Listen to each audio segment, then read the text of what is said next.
247 millions de cas et plus de 619 000 morts, c'est le terrible bilan humain du paludisme, une maladie transmise par la piqûre de certains moustiques rien que pour l'année 2022. Oui, plus de 600 000 morts en un an. Et non, vous ne vous êtes pas trompé, vous êtes bien sur le format des bonnes nouvelles. Et si on vous parle de tous ces chiffres aujourd'hui, c'est parce qu'une solution assez révolutionnaire et très prometteuse contre cette maladie a été développée par des scientifiques et elle pourrait être massivement utilisée dans les années à venir. Bref, c'est une source majeure d'espoir et c'est donc le sujet à la une des bonnes nouvelles de la semaine aujourd'hui. Alors je vous le disais juste avant, le paludisme c'est donc une maladie infectieuse qui est liée à un parasite et qui s'attrape quand on est piqué en fait par un moustique infecté. Et les effets peuvent aller d'un simple mal de tête à des convulsions ou alors des difficultés à respirer, des difficultés qui peuvent donc parfois provoquer la mort. Aujourd'hui, les enfants en bas âge sont les plus à risque face à cette maladie, ils représentent près de 80% des décès. Alors le nombre de cas est en augmentation ces dernières années et la quasi-totalité des cas sont concentrés sur le continent africain. Mais alors concrètement, que pourrait changer cette solution? Bien en fait, des scientifiques de l'université d'Oxford en Angleterre ont développé un vaccin contre le paludisme, un vaccin qui a été validé par les autorités du Ghana, un pays donc d'Afrique de l'Ouest. Ça veut dire donc que les tests ont conclu que le vaccin était efficace et sans risque majeur. Et ce qui est assez marquant, c'est que c'est la première fois qu'un vaccin aussi efficace est développé contre cette maladie. La dernière tentative avait une efficacité de seulement 60%, alors que l'Organisation mondiale de la santé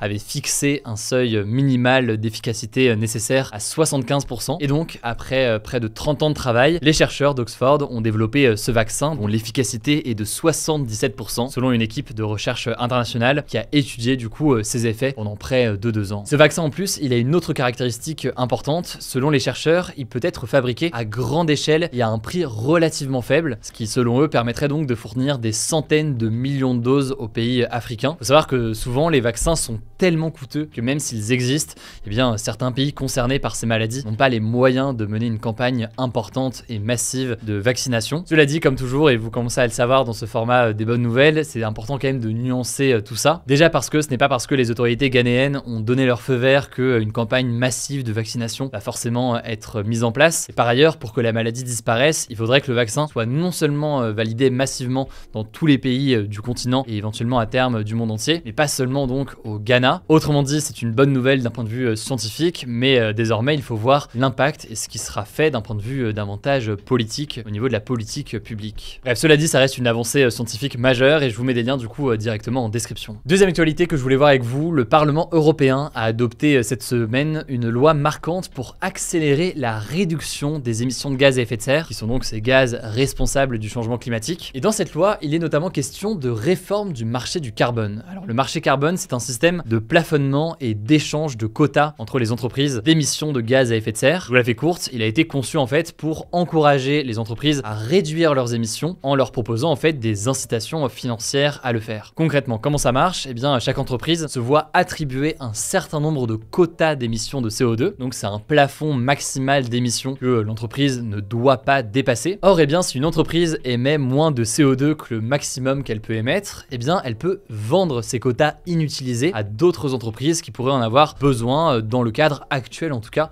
de leur production. À l'inverse, donc, si une entreprise émet plus de CO2 que ses quotas, eh bien, elle doit acheter des quotas supplémentaires sur le marché. Autrement dit, donc, pour dire les choses simplement, ça lui coûte de polluer. Ce marché, sur le papier, il est censé réduire les émissions car les autorités peuvent définir donc au préalable combien de gaz à effet de serre les entreprises auront le droit d'émettre au total et en faisant après ce jeu d'équilibre. Et donc avec cette réforme qui vient d'être votée, le Parlement européen a décidé que les quotas d'émissions proposés allaient être réduits de 62% d'ici à 2030 par rapport au niveau de 2005. En théorie, en tout cas c'est l'objectif de cette formule, ça devrait donc permettre à terme de continuer à réduire les émissions. Cela dit, évidemment comme d'habitude, c'est des mesures qui ont certaines limites et qui font toujours débat. Je vous mets des liens en description si vous voulez en savoir plus. On en reparlera dans tous les cas dans les prochains jours. Troisième bonne nouvelle que je voulais voir avec vous, des scientifiques ont découvert des récifs coralliens en parfait état dans l'océan Pacifique. En fait, un groupe de chercheurs équipés d'un sous-marin et de systèmes de vidéo de pointe est descendu à près de 600 mètres sous la mer pour explorer des zones encore inconnues de la réserve naturelle des Galapagos, qui est un archipel qui appartient à l'équateur. Ils ont découvert un récif corallien en eau profonde qui est en parfait état, qui regorge de vie marine avec des pieuvres roses, des homards, des requins ou encore des raies d'eau profonde. Cette découverte, c'est donc une bonne nouvelle pour plusieurs raisons. Déjà, elle fait naître l'espoir que des récifs en bonne santé prospèrent encore, le tout à un moment où la plupart des coraux aujourd'hui sont dégradés par des températures records de la surface de la mer, par l'acidification des océans. Tout ça est lié au changement climatique. En plus de ça, ça montre aussi une forme d'efficacité des actions de conservation et notamment de la mise en place d'aires marines protégées, comme justement dans la réserve des Galapagos. Voilà, autre bonne nouvelle, je laisse la parole à Madeleine, journaliste au sein de l'équipe pour la suite et je reviens juste après. Merci Hugo et salut tout le monde, on continue avec une 4e actu. Le groupe Carrefour va accorder à partir de cet été jusqu'à 12 jours de congé par an pour ses salariés qui souffrent d'endométriose, une maladie qui rend les règles très douloureuses et qui toucherait entre 2 et 4 millions de femmes en France. Carrefour va aussi accorder des congés supplémentaires aux femmes qui ont fait une fausse couche ou encore à celles qui sont en train de recourir à la procréation médicalement assistée. L'objectif est de faire progresser le droit des femmes et l'égalité au travail. En plus de ces congés, le groupe Carrefour va lancer, je cite, une grande campagne de mobilisation pour permettre aux gérants des magasins de mieux comprendre ce que vivent les femmes qui travaillent avec eux. L'objectif est de déconstruire les stéréotypes de genre et de faire évoluer les mentalités. 5e actu, en Bretagne, pour lutter contre le manque de médecins, une commune va financer les études de son futur médecin généraliste. En fait, cette idée, elle a été trouvée par Léonard Farcy, un jeune parisien de 23 ans qui est étudiant en 3e année de médecine. Il a proposé au maire de la ville de Plévenon, dans les Côtes-d'Armor, de financer ses 7 ans d'études à hauteur de 400 € par mois. En échange, il a promis de s'installer au moins 7 ans dans cette commune de 750 habitants, une fois qu'il aura obtenu son diplôme. Le maire a rapidement accepté cet accord, la mairie l'aide à financer ses 7 dernières années d'études, et en échange, il devra s'installer au moins 7 ans dans la commune en tant que médecin généraliste. Par contre, s'il n'arrive pas au bout de ses études, il devra rembourser la totalité des sommes que la mairie lui aura données. 6e actu, et c'est une nouvelle qui pourrait nous aider à lutter contre la pollution plastique, des scientifiques de l'université de Sydney, en Australie, ont découvert des champignons mangeurs de plastique. Alors n'imaginez pas des genres de cèpes en train d'avaler des bouteilles en plastique, ça se passe à l'échelle microscopique. 2 types de champignons pourraient permettre de désintégrer du polypropylène, le plastique utilisé pour fabriquer le film alimentaire et certains emballages. Alors pour ça, il a fallu exposer le plastique à des rayons ultraviolets ou à de la chaleur, et le processus de décomposition a pris une centaine de jours. Selon les scientifiques, c'est la première fois qu'un champignon se montre aussi prometteur pour désintégrer du plastique. Alors on en est vraiment qu'aux prémices de ces recherches et très loin encore d'une exploitation à grande échelle, mais ça pourrait offrir une solution face à notre surproduction de déchets plastiques. 7e note positive, en Californie, les lacs ont atteint des niveaux inédits et les plantes ont de nouveau fleuri massivement après des années de sécheresse grâce à un hiver très pluvieux. Par exemple, le lac Oroville, l'une des plus importantes ressources en eau de la Californie, est aujourd'hui plein à 88%, un niveau 2 fois plus élevé que l'année dernière. Le contexte, c'est que la Californie fait face depuis plusieurs années à un niveau de pluie bien en dessous de la normale, ce qui a conduit à une baisse drastique du niveau des lacs et à l'assèchement des sols et à de très gros incendies. Cette année, l'hiver pluvieux a aussi donné lieu à un phénomène assez exceptionnel qui s'appelle le super bloom, qui est en fait la floraison au même moment de milliards de pavots californiens et d'autres fleurs sauvages. Et donc ça donne des paysages assez extraordinaires avec des montagnes recouvertes de fleurs oranges, jaunes, violettes et bleues. Bon alors une fois qu'on a dit tout ça, il faut fortement nuancer, en fait cette bonne nouvelle est très relative. Il se peut que la situation cette année soit juste exceptionnelle. En fait on sait qu'à long terme, avec le changement climatique, les sécheresses vont augmenter en intensité et en fréquence. On termine avec une belle histoire, celle de Carly Bird. Carly Bird, c'est une mère de famille britannique qui a décidé de transformer son jardin en un potager géant pour aider les familles les plus modestes de sa commune à faire face à l'inflation. En tout, elle a déjà distribué ses légumes à plus de 1600 personnes. Jusqu'ici tout va bien, mais à sa grande surprise, un jour elle a découvert que son potager avait été vandalisé. 5 kilos de sel avaient été déversés sur toute sa parcelle, ce qui signifiait qu'elle ne pouvait pas planter les légumes qu'elle avait prévu de planter et que toutes ces heures de travail qu'elle avait mises dans son potager étaient fichues. Face à cette situation, Carly, dévastée, a partagé sa détresse dans une vidéo sur TikTok. Et sa vidéo, elle a été vue par des millions de personnes en quelques jours seulement et elle a touché beaucoup d'internautes. Un élan de solidarité s'est rapidement formé autour de Carly et une cagnotte lancée en ligne a rassemblé plus de 230 000 € de dons en quelques jours seulement. Et cet argent va lui permettre d'acheter du matériel pour remettre en état son potager. Carly a affirmé sa gratitude envers les donateurs et elle a affirmé qu'elle était, je cite, absolument submergée par toute cette générosité. Elle reste donc déterminée à continuer à aider les autres en cultivant son potager. Merci beaucoup Madeleine, je rappelle que ce format est aussi disponible en version audio, en version podcast audio,